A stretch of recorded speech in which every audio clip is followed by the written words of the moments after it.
మీరు కిందటి వీడియోస్లలో యుద్ధాలు జరుగుతాయన్నారు. మీరు చెప్పిన విధంగానే మరి యుద్ధాలు జరిగాయి. అలాగే యుద్ధం కూడా ఇప్పుడు ఆగిపోయింది.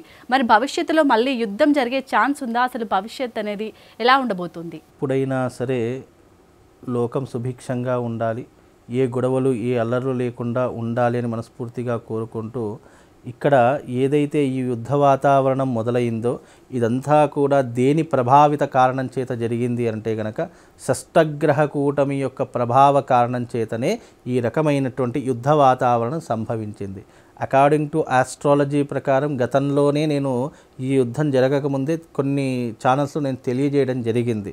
అప్పుడు ఎవరు కూడా పట్టించుకోలేదు. ఆ తర్వాత ఎప్పుడైతే యుద్ధం అనేటటువంటి మొదలవుతుంది అనేటటువంటి ప్రస్తావనలు వచ్చాయో దీని మీద చాలా తీవ్రమైనటువంటి విధానాలు ఎన్నో రకాలుగా చెలరేగడం మొదలయ్యింది. అయితే ఈ విధానాలు ఎందుకు ఇలా వచ్చాయి అని అంటే గనక ఇప్పుడు అకార్డింగ్ టు ఆస్ట్రాలజీ దీని యొక్క విధానం అనేటటువంటి రూపాంతరం చెందుకుంటూ అనేక రకాల ధోరణులకు ఇవి దారి తీస్తూ ఉంటుంది.